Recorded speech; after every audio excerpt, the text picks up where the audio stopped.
a sexta observação que eu gostaria de fazer sobre o princípio fundamental da contagem, do raciocínio do princípio dentro dos problemas combinatórios, é sobre a ordem com que nós fazemos as escolhas. Bem, a ordem dos fatores não altera o produto. Então isso significa dizer que qualquer que fosse a escolha que eu delegasse para ser a primeira e depois a segunda e assim por diante, não alteraria o resultado final. A ordem das escolhas não muda o resultado, mas pode facilitar ou complicar o cálculo. É muito importante que a gente saiba qual das escolhas deve ser feita primeiro, qual é a segunda, qual é a terceira, não para mudar o resultado, mas para facilitar o caminho, o desenvolvimento do cálculo. Então vem a pergunta: numa situação problema, o que eu devo delegar como a primeira escolha? O que deve ser escolhido em primeiro lugar e depois qual deve ser a segunda, a terceira e assim por diante? O que eu lhe aconselho é que a primeira escolha deve ser aquela onde há mais restrições de possibilidades. Quanto mais restrições uma determinada escolha nos impõe, nós devemos priorizar cada vez mais para que seja a primeira ou as primeiras.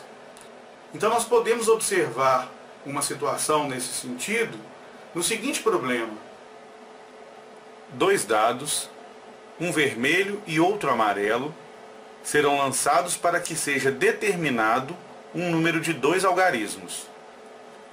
O número obtido no dado vermelho corresponderá ao algarismo das dezenas, e o número obtido no dado amarelo será o algarismo das unidades. Dessa forma, quantas são as possibilidades de serem formados números pares com os 2 algarismos distintos? Para obedecer à condição de que o número formado seja par, não necessariamente o algarismo das dezenas e das unidades deve ser par. Apenas o algarismo correspondente à casa das unidades deve ser par. Então eu posso formar, por exemplo, o número 32, onde o algarismo da dezena é 3, da unidade é 2 e o número formado 32 é par. E observe que 3, o algarismo que ocupa a casa das dezenas, não é par. Então basta que o algarismo que ocupa a casa das unidades seja par. Então para que seja obedecida essa condição no problema, nós vamos simplesmente eliminar as possibilidades de algarismos que sejam ímpares para a casa da unidade. Então nós restringimos essa escolha às possibilidades 2, 4 ou 6 para a unidade. Assim, qualquer um que eu escolher para a casa da dezena com qualquer um dos 3 vai sempre formar um número par. Mas lembremos também que há uma outra condição no problema, que os algarismos sejam distintos. Então isso impossibilita, por exemplo, de nós fazermos a escolha para a casa das dezenas, qualquer uma das 6, e com a condição de que qualquer um possa ser escolhido para a casa das unidades. Por exemplo, dizer que eu tenho 6 possibilidades para a casa da dezena, e para cada uma delas 3 possibilidades para a casa das unidades, não está correto.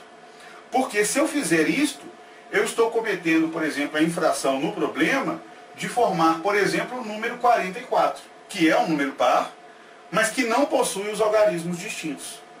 Então eu tenho que fazer uma escolha, e para cada uma delas, lembrar que a segunda escolha deve ter um algarismo distinto da primeira escolha.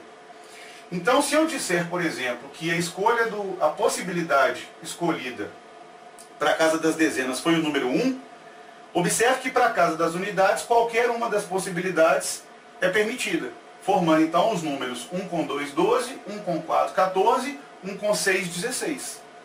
Então, para essa possibilidade na primeira escolha, a casa com o algarismo 1 para a dezena, nós temos 3 possibilidades para a unidade.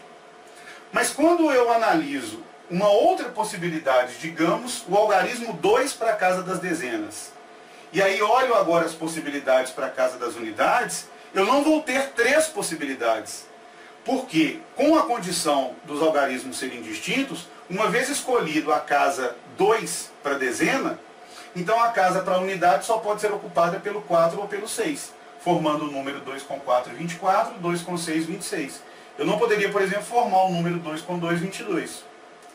Então isso nos mostra que, se eu escolher um dos 3 algarismos ímpares para a casa das dezenas, 1, 3 ou 5, qualquer uma dessas 3 possibilidades me mostra 3 possibilidades permitidas para a segunda escolha. Então, pelo princípio fundamental, nós vamos ter 3 possibilidades na primeira escolha, uma das 3 casas ímpares, 1, 3 ou 5, e para cada uma delas, 3 possibilidades na segunda escolha, que são 2, 4 ou 6.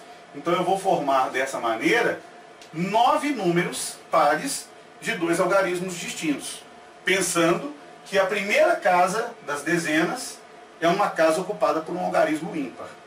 Mas se eu escolher um algarismo par para a casa das dezenas, o 2, o 4 ou o 6, cada um deles não vai me mostrar 3 possibilidades para a segunda escolha.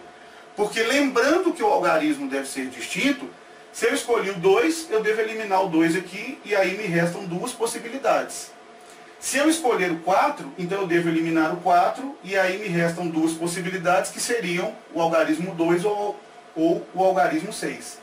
E se eu escolher o algarismo 6, ainda me restam 2 possibilidades para a unidade, que são 2 ou 4. Ou seja, para cada uma das 3 possibilidades, 2, 4 ou 6, para a casa das dezenas, nós temos 2 possibilidades para a segunda escolha. E se para cada uma das 3 nós temos 2 possibilidades na segunda escolha, então pelo princípio fundamental,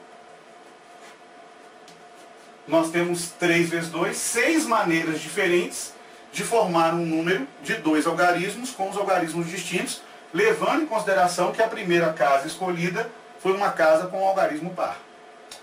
Pois bem, então o total de números, somamos os casos e temos então dessa maneira 15 números possíveis de serem formados, obedecendo às 2 condições.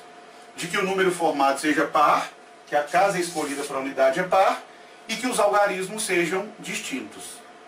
Mas o que eu gostaria de chamar a atenção de fato neste vídeo, que é a observação que eu comecei fazendo no começo da aula, que é de que quanto maior o número de restrições para uma escolha, nós devemos priorizar essa escolha como sendo a primeira ou uma das primeiras. Observe que no caso do número formado de 2 algarismos, onde ele deve ser par e com os algarismos distintos, a restrição maior nos leva para a casa das unidades, onde o algarismo escolhido aqui não deveria ser um algarismo ímpar. Quer dizer, isso já é uma restrição. E esta restrição nos mostra, em termos de cálculo, que para facilitar o desenvolvimento deste cálculo, do próprio raciocínio, a escolha desta casa, se ela tivesse sido feita em primeiro lugar, certamente facilitaria o nosso processo. Observe. Se eu começo escolhendo o número, para ser formado o número, se eu começo escolhendo a casa das unidades, eu vejo 3 possibilidades, 2, 4 ou 6. O número tem que ser par, então o algarismo das unidades tem que ser par, então qualquer uma dessas possibilidades é permitida. Com a condição de que os algarismos devem ser distintos, essa condição ela vai recair a partir então da segunda escolha. Porque a primeira escolha, evidentemente, devido ao fato de ser a primeira, não vai repetir nem deixar de repetir, porque se trata da primeira. Então a segunda escolha, que agora vai ser o algarismo que vai ocupar a casa das dezenas, nesta segunda escolha, eu devo me preocupar com a condição de que o algarismo escolhido deve ser diferente daquele que foi escolhido primeiro, que era o algarismo das unidades. Então observe que, se eu tiver escolhido 2 para a casa das unidades, eu tenho à disposição para os algarismos possíveis da casa das dezenas, qualquer uma das 6 possibilidades, de 1 a 6, exceto o algarismo 2, que já havia ocupado a casa das unidades. Ou seja, se a escolha da primeira, se a possibilidade escolhida na primeira escolha da casa das unidades foi o 2, eu vou ter 5 possibilidades para a casa das dezenas. Se a escolha do algarismo para a casa das unidades tivesse sido 4, eu teria qualquer uma das 6 possibilidades para a casa das dezenas, exceto 4. Ou seja, eu teria de novo 5 possibilidades. E da mesma forma, se o algarismo escolhido para a casa das unidades fosse o 6, eliminando o 6 como possibilidade para a casa das dezenas, eu teria de 1 a 5 possibilidades para a casa das unidades. Então isso me mostra que se eu tivesse começado o meu problema com a escolha do algarismo não para a casa das dezenas, mas se a primeira escolha tivesse sido o algarismo da casa das unidades, que é onde eu tinha um número maior de restrições, o cálculo combinatório, o princípio fundamental da contagem, me mostra que eu tenho 3 possibilidades na primeira escolha, e para cada uma delas, eu tenho 5 possibilidades na segunda escolha. Ou seja, de uma só vez, o princípio fundamental nos mostra que há 15 maneiras diferentes de formarmos um número com essas condições. Então, eu pude, na verdade, fazer um cálculo menor, realizando apenas um produto, em detrimento ao cálculo anterior, onde eu tive que fazer 2 produtos e uma soma para se chegar no resultado. E o que nos levou a fazer um cálculo menor nesse segundo raciocínio em relação ao primeiro? Foi o fato de que eu comecei a escolha por aquele que nos havia mostrado um número maior de restrições.